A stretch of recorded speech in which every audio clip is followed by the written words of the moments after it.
আজ আমি বানিয়ে দেখাবো দোকানের মতো টেস্টি এগ রোল রেসিপি।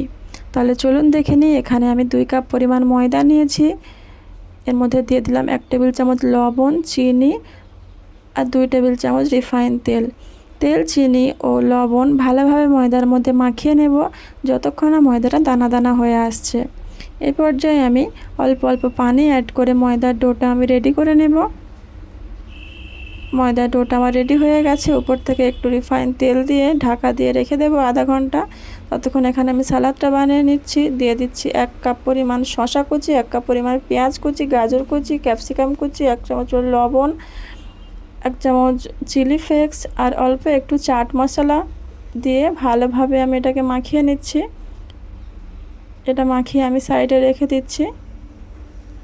এই সালাদটা এভাবে করে এক্সট্রাভাবে বানিয়ে রেখে দিলে রোলটা তাড়াতাড়ি বানানো হয়ে যায়, কোনো ঝামেলাই মনে হয় না।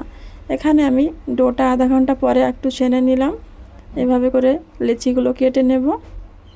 সব লেচিগুলো এভাবে করে হাতে গোল গোল করে ভিতরের দিকে একটু সেট করে নেব। লেচিগুলো আমার রেডি হয়ে গেল।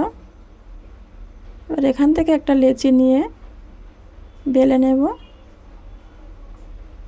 একটু বড় সাইজ করে বেলে নেব।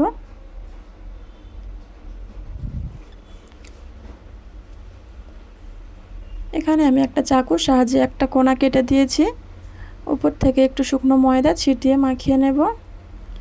এবারে এক কোনা থেকে এভাবে গোল গোল করে ঘুরিয়ে একটু রোল মতো বানিয়ে নেব। আবার এটাকে আমি বেলে নেব। এরকমভাবে করে নিলে কি হয়, রোলের যে পরোটাটা খুব সুন্দর লেয়ার যুক্ত হয়। বানিয়ে নিলাম। প্যান বসিয়ে দিয়েছি কড়াইতে, দিয়ে দিলাম পরোটাটা। এপিট ওপিট ভালো করে সেঁকে তুলে নেব। ওই প্যানে অল্প একটু তেল দিয়ে লবণ দিয়ে ডিম ফাটিয়ে রাখা দিয়ে দিলাম। ডিমটা সামান্য ভাজা হয়ে গেলে রুটিটাও দিয়ে দিলাম ওর উপরে, দিয়ে এপিট ওপিট ভালোভাবে ভেজে তুলে নেব।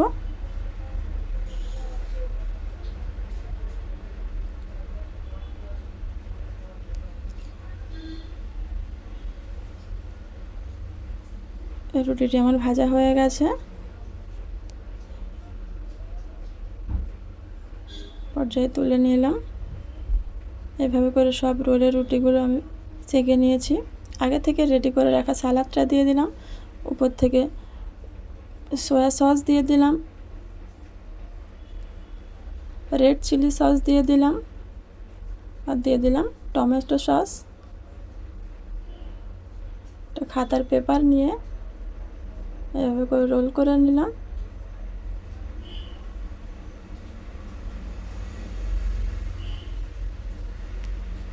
এভাবে করে সবগুলো আমি রেডি করে নিলাম।